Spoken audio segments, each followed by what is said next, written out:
नहीं पहुंच पाई जब वो घूम के अंदर था। अब वो बच्चा नॉर्मल बच्चे से थोड़ा अलग है, ऐसा नहीं कि वो बच्चा पागल है पूरा, ऐसी भी बात नहीं।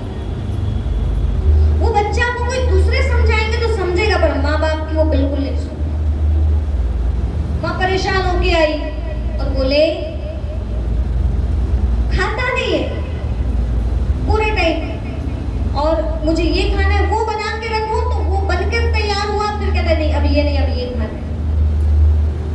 उन्होंने कहा मुझे ढोकले खाने, बना के रखा गया, बोले ना ना अब मुझे ये नहीं, अब मुझे डोसे खाने। वो बनाया गया, ना ना अब मुझे ये खाना। तो इतना तंग करता, जो काम बोले नहीं करना वही करता।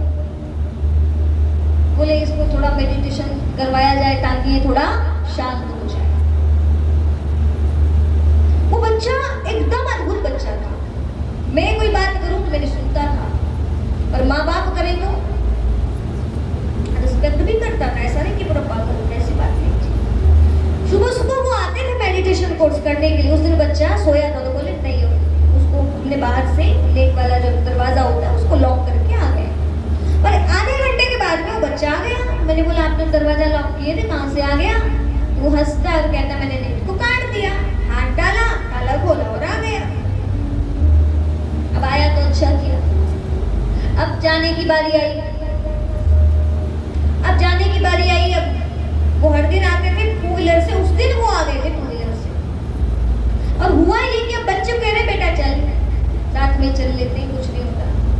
पैदल पैदल आ गया था 2-4 किलोमीटर से, एकदम उतरती अपने हिसाब से करने वाला।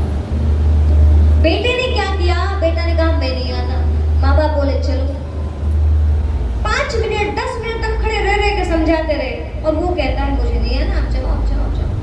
बोले दीदी समझाओ ना इसको, बोलो ना कि ये चले। कहाँ पैदल जाएगा, धूप बढ़ गई, गर्मी का दिन चल रहा है। वो कहता है आप जाओ, और फिर धीरे से हंसने लगा। और फिर कहता है दीदी अब बहुत मजा आने वाला है। मैंने कहा क्या हुआ? बोले मैं नहीं जा रहा हूँ, आपको भी पता पड़ेगा मैं क्यों नहीं जा रहा हूँ। क्या हुआ? अब ये दोनों माँ बाप पति पत्नी पहुंचे कहाँ? अपनी गाड़ी के पास में। इन्होंने दोनों टायर की हवा निकाल दी, और वो जैसे ही पहुंचे तो अब ये इधर हंसने लगा और कहता मुझे तो बहुत मजा आ रहा है, मुझे तो बहुत। और समझा रहे थे ना, तो वो कहता है मुझे दीदी आप बैठ जाओ, कब से खड़े हो, आपके पाँव दर्द दे रहे हो। उसको मेरा दिख रहा था पर मम्मी पापा के बिल्कुल नहीं दिख रहा। अब बोले अब ये गाड़ी धकेलते हुए लेके जाएंगे ना, सुबह सुबह कौन सा स्टोर खुलता है, कौन सा रिपेयर सेंटर खुलता है? नहीं खुलता। तो बोले ढकेलते हुए जाएंगे ना पापा और मम्मा, मुझे मजा आएगा। मैं तो चाहता ही हूँ कि ऐसा मजा मुझे मिलता है। आप सोचो ऐसा बच्चा कैसे हो सकता है? उन्हीं का बेटा और उन्हीं के साथ ऐसा करता है। प्यारा संबंध बनाकर आया है। कर्मफल है, याद रखना, ये वापस आते हैं। ये नेक्स्ट डे आए मेडिटेशन कोर्स के लिए। मैंने कहा आपकी लाइफ थोड़ी मुझे बताओ ना। पहले तो सुन रहे थे, फिर उन्होंने बताया। बोले दीदी मेरी भी जॉब थी, इनकी भी जॉब थी, हमारी सासू माँ थी, मेरी सासू माँ थी। बोले और हम ना उतने उनकी सेवा, कभी हम लेट आ रहे हैं तब तक वो भूखी हैं, उनका ध्यान नहीं दे पा रहे हैं। एक रख दिया बेड, लेकिन वो भी कहाँ उतना। तो बोले जो वो चाहती थी हम सच बताएं तो हमसे उतना नहीं हो पाएगा। तो मैंने कहा कब तक ऐसी स्थिति रही? तो बोले दीदी 3 से 4 साल पेट पे भूखी, कभी ऐसी कभी गंदी, नहला नहीं रहे, कुछ नहीं, मतलब ऐसी हालत में, दुआ नहीं कमा पाए। अब इतने सालों तक वो आत्मा को कितनी पीड़ा हुई होगी सोचो। और फिर कहते हैं दीदी सासू माँ के जाने के बाद में ये पैदा, उसके पहले नहीं हुआ। मैंने कहा आप जानते हो ये कौन है?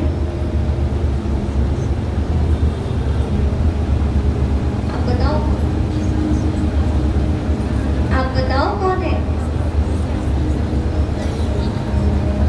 कॉस्ट्यूम नहीं बदल सकते क्या? फीमेल से मेल नहीं बन सकते क्या? वही है, उसी घर से प्रीति है, उसी घर में आया, पर तंग करके मजा करता है।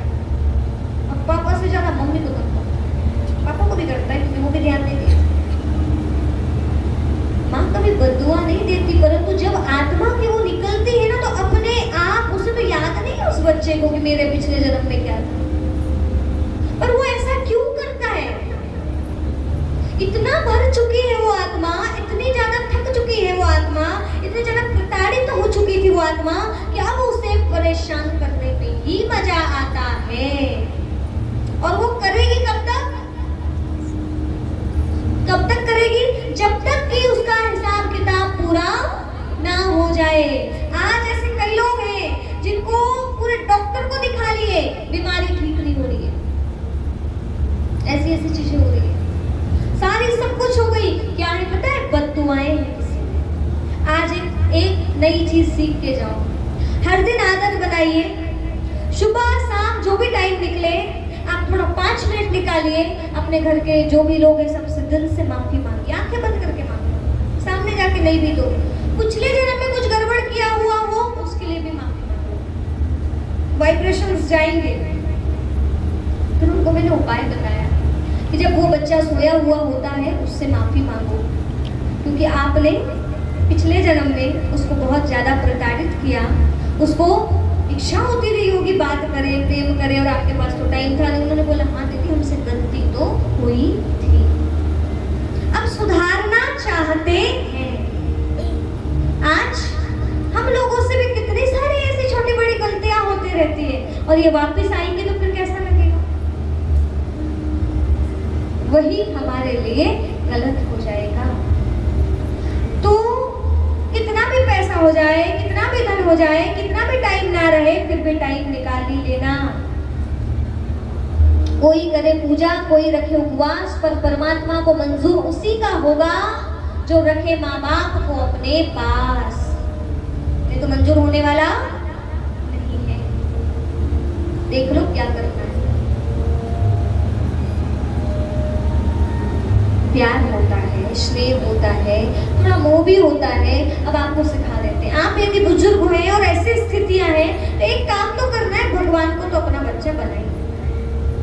जब इधर वाले साथ ना दे तो वो तो साथ देगा ही देगा।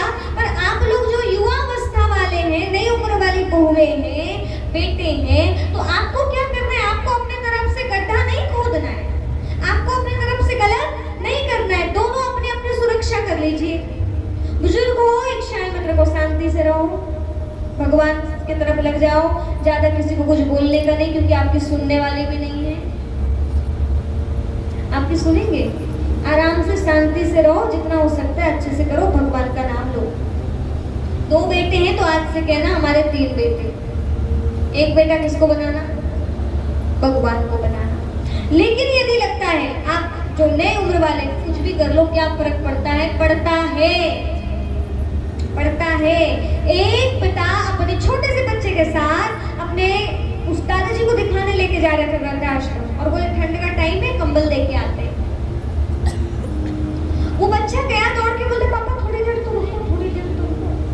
क्या हो गया? वो गया और कैंची लेकर के आया और आधा कंबल को काट लेते ही कहता है, काटने ही लगा। तो पिताजी ने पूछे बेटा तू क्या कर रहा है? तो बोले पापा ये दादाजी के लिए लेके जा रहे हो, आधा अभी से रख लेता हूँ संभाल के, फिर आपको काम देगा। उसको तो यही समझ आ रहा है ना, वो तो यही देख रहे हैं ना, बूढ़े होने के बाद कहाँ डालते हैं इनको? वृद्धाश्रम में रखते हैं। पिताजी जब आप जाएंगे ना वृद्धाश्रम में, तो ये आधा कंबल काम दे देंगे। आप जो कर रहे हैं वो आपके बच्चे देख रहे हैं। तो अब थोड़ा सा कर्म फल को समझते हुए अपने आप में झांक कर देखिए कि हमसे कुछ ऐसी त्रुटियां तो नहीं हो गई। कई बार कुछ मजबूरियां होती हैं, उन मजबूरियों को आप समझ नहीं पाते हैं। आप कभी समय दे तो समझे। एक माँ थी, बड़ी गरीब सी विधवा थी, उसका एक छोटा सा बच्चा था। वो बच्चे का जन्म हुआ था तो उस बच्चे की आंख एक खराब थी। उस माँ ने क्या किया? उसकी आंख लगा दिया, अपनी आंख निकलवा करके वो लेंस दे दिया, उसका सब कुछ बढ़िया हो गया। अब वो जो बच्चा है उसको तो पता नहीं है, माँ गरीब है, मेहनत करती है, मजदूरी करती है, बेटे के को अच्छे स्कूल में पढ़ाती है, एक ही है, कितना मोह तो रहता है, प्यार भी रहता है। बेटा कभी अच्छा नहीं कहा, दोस्तों के सामने नहीं आना, मुझे हंसी करेंगे मेरी। माँ चुपचाप रह जाती, नहीं जाती। ऐसे करते करते बड़ा हो गया। बुद्धिमान अच्छा था, टैलेंटेड अच्छा था, स्कॉलरशिप अच्छी मिली, गवर्नमेंट कॉलेज मिले, फिर उसके बाद बाहर तक पहुंचा, फॉरेन तक पहुंच गया। अब माँ से तो एकदम कनेक्शन हो गया। माँ वेट कर रही है किस चीज का, मेरा बेटा आएगा। लेकिन बेटा को अब माँ की याद नहीं रहती कईयों को। उधर ही अलग से शादी कर लिया, शादी के बाद बच्चे भी हो गए। माँ सोच रही बेटा कहाँ गया। इतना सब कुछ किया और ये बेटा इतना एहसान फरामोश बना कि उस माँ को कभी देखने भी नहीं आया। ये कर्मफल बनते हैं। इतनी पूजा कर लो, कितनी भगवान को याद कर लो, इधर वाले को दुख दिया है तो माफी इधर वालों से ही मांगना पड़ेगा। वो ऐसे करके मिटा नहीं देंगे। सुधारो कर्म अपने, झुककर वही सुधारो। अंगुलीमाल ने खूब गलत गलत काम किए थे। बुद्ध जी का शिष्य बना, बुद्ध जी बोले जाओ उसी गांव में जाओ, पत्थर खाने पड़ रहे खाओ, क्योंकि कर्म इतने गड़बड़ किए हो। कम से कम में इधर खा लोगे तो उधर खाना नहीं पड़ेगा। पत्थर मारे गांव के लोग उसको कि तुमने ये काम किया, यही था इतना गड़बड़। तो भी बोले जाना तो पड़ेगा। कितना भागोगे? जिस तरह से बड़ी भीड़ में हजारों गाय रखी हुई हो, एक ही कदकाठी की, एक ही रंग रूप की, लेकिन यदि गाय का बछड़ा छोड़ दिया जाए तो वो बछड़ा अपनी ही माँ के पास जाएगा और उन्हीं का दूध पिएगा। वो ढूंढ लेता है। ऐसे ही कर्म फल कर्ता को ढूंढ लेता है। आप छुपने वाले, आप बचने वाले, शरीर छूट जाए तो भी नहीं छोड़ेगा कर्म फल, वो आएगा। इसीलिए ऐसा मत करना, नहीं तो पछताना पड़ेगा। चिड़िया चुप गई, खेत हो गया, क्या बचता है? चुप गई, इसलिए चुगने के पहले चिड़िया भगा दो। कर्म अभी से संभाल लो, आज से संकल्प ले लो कि हमको ऐसा वैसा कोई कर्म नहीं करना है। अब वो किसी बड़े शहर में आकर बस गया। उस गांव के कोई व्यक्ति ने देख लिया, मिल गया, बोले अरे तुम्हारा बेटा तो जिंदा है, उसकी तो शादी भी हो गई है, बच्चा भी हो गया है। माँ को जैसे पता पड़ा, कोई बात नहीं, भूल गया होगा जाती तो। जैसे तैसे एड्रेस मिला, ढूंढती ढूंढती पूरी गर्मी भर शाम तक ढूंढती रही, तब जाकर के वो रूम मिला। जैसे तैसे पैसे इकट्ठे करके, बुढ़ापा आ गया था, गई थी बेचारी। घंटी बजाया, दरवाजा खुला, वहां से बहू रानी निकली। वो बस कह ही रही है बेटा, उतने में बेटा तो वही खड़े थे। अब बेटा ने देखा, पत्नी को पता पड़ेगा कि मैं इतनी गरीब माँ का बेटा हूँ, क्योंकि बहुत बड़े घर की पत्नी से लड़की से शादी कर लिया। अब बेटा क्या कह रहा है? वो कह रही है बेटा, वो कह रहा है नहीं जानता। पत्नी को कह रहा है नहीं जानता। कोई होंगी मांगने वाली। अब आप सोच सकते हो इतनी शर्म थी क्या? जिसने पैदा किया, जिसने आपको इतने ऊंचे मुकाम तक पहुंचा दिया, और आप कह रहे कोई होंगी मांगने वाली। क्या गुजरी होगी? वापिस गई बेचारी, रोते रोते पहुंच गई वापिस। बुढ़ापा तो आ गया था। साइड में एक पड़ोसन के पास गई जिसको लिखना पड़ा था, और कहती एक ना मेरे को लगता है कि मैं ज्यादा दिन जी नहीं पाऊंगी, शरीर पूरा जर्जर हो गया है, परीक्षाएं रहती है। लेटर लिखवाया, लिख दे बेटा, मैं तुझे कई बार समझाने की और बताने की कोशिश किया कि आंख तेरी मेरी खराब नहीं, आंख तेरी खराब थी। कानी मैं नहीं, काना तू था। आंख मैंने तुझे दी, परंतु तूने कभी सुनने की कोशिश ही नहीं किया। और आज ये मैं लिखवा रही हूँ, कभी यदि तू कभी आए तो इसको पढ़ लेना, और उस पड़ोसन के पास में रखवा दिया। अब ये कुछ दिन बीते, राम राम शब्द हो गया। बेटा वापिस से ही आए, पता ही नहीं पड़ा तो कहाँ से आए। फिर पास के शहर में कोई स्पेशल कोई काम था, स्पेशल उसका सम्मान था, कोई बहुत बड़ा ऑफिसर था, वो वापस आया तो वहीं आसपास के लोगों ने कहा अरे तुम तो इतने बड़े हो गए। तो अब सोचता है अकेला हूँ, पत्नी नहीं है, अब जाता हूँ थोड़ा देख के आता। अब जा करके लग रहा है कैसे ही थोड़ा सा अपनी फॉर्मेलिटीज निभा देता। गया उस गांव में, उस जगह पर गया, वो घर की दीवारें टूट चुकी थी, मिट्टी का सिर्फ और सिर्फ वहां मलबा बचा हुआ था। पड़ोस में गए और बोले वो कहाँ गई जो यहाँ रहती थी। अब वो पड़ोसन वाली उसने तो देखा नहीं था, वो तो उस घर की बहू थी, वो कहाँ से जाने। बोले अच्छा तुम वो माता के बेटा हो क्या? तो बोले हाँ। बोले बहुत बढ़िया काम किया जी तुमने जीवन, बहुत ऊंचे पद को पाया, पर कभी तुमको याद नहीं आया अपनी माँ की? तुम्हारी माँ एक लेटर छोड़ के गई, मुझसे लिखवा के पढ़ लेना। उठाया और पढ़ना प्रारंभ किया। क्या लिखा था उसमें? आज बताते हुए मुझे अफसोस हो रहा है कि बेटा गड़बड़ मैं नहीं, गड़बड़ तुम थे। मैंने सोची मेरी तो जिंदगी बीत गई, तुमको तो जवानी देखनी है, तुम्हें तो आगे बढ़ना है, तुम्हें कोई ट्रोल ना करे, तुम्हें कोई क्रिटिसाइज ना करे, इसलिए मैंने तुम्हारे लिए इतना बड़ा त्याग किया। और कभी तुमने मुझसे प्यार से बैठ करके कभी ना पूछा, ना मुझे समय दिया। हमेशा तुम मेरी इज्जत, मुझे आप मतलब उसमें लिखा था कि तुम मेरी इज्जत नहीं करते थे, कभी मुझसे प्यार नहीं किया तुमने। अब बेटा पढ़ते जा रहा है और रोते जा रहा है। अब क्या बचा है? लेकर ही बचा है हाथ। अब माँ भी नहीं लिख सकता, इतनी बड़ी भूल हो गई। और ये भूल का पश्चाताप अब क्या करोगे? मरने के बाद? मरने के बाद होगा? जीवित पिता तो घर में गंगा, और मर जाए तो पहुंचाए गंगा। वो गंगा पहुंचाने से कोई मतलब नहीं है। ये धर्म ग्लानि के लक्षणों में से एक लक्षण है, और आज ये लक्षण घर घर में बढ़ रहे हैं, नहीं बढ़ रहे। इसीलिए दुआएं देना लेना बहुत जरूरी है।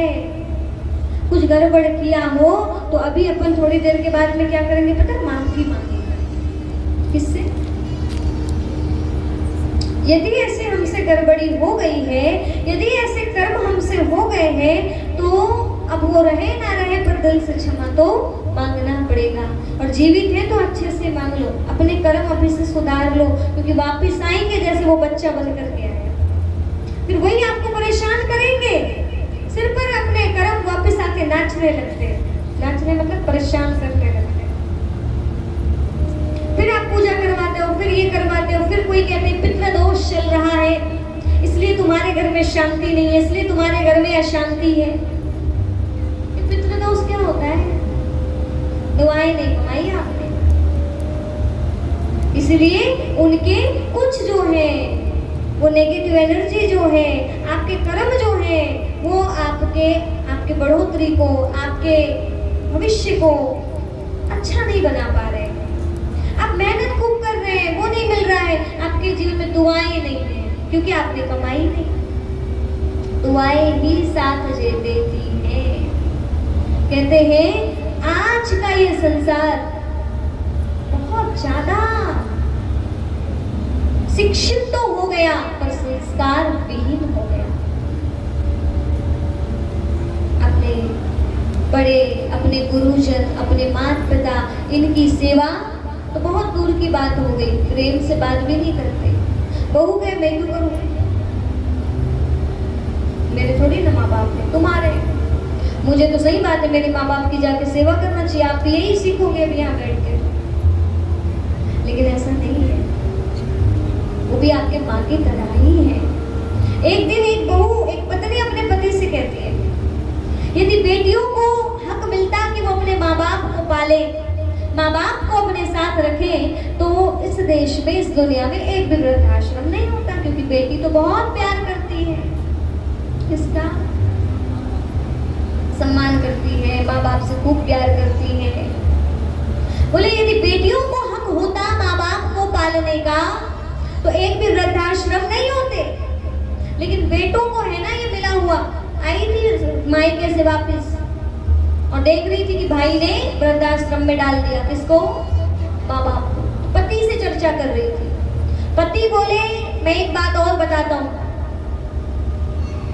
पति बोले यदि मुझे लगता है हर घर में रहने वाली बहू अपनी सास को सच में माँ मान लेती और अपने ससुर को सच में पिता मान लेती, बहू ना बनकर बेटी बनकर रहने लगती, तो अपने आप इस देश में वृद्धाश्रम खत्म हो जाए। लेकिन आज ये इतना अंतर क्यों? बहू बेटी में इतना भेद क्यों? अब इधर से हम भी इंटेंशन बना ले, बहू है तो ऐसे ही करेंगे, आजकल की तो बहुएं ऐसी होती हैं, बोलो बोलो। और आप भी इधर से अंदर मन में डाल लो, सासों का तो क्या है, इनका तो काम ही ऐसा है, ये तो टार्चर ही करेंगे, ये तो बोलते ही रहेंगे, बोलते रहे। अब आपके दोनों के मन में नेगेटिविटी है तो क्या वो घर स्वर्ग बनेगा? ताली दोनों हाथ से बजती है।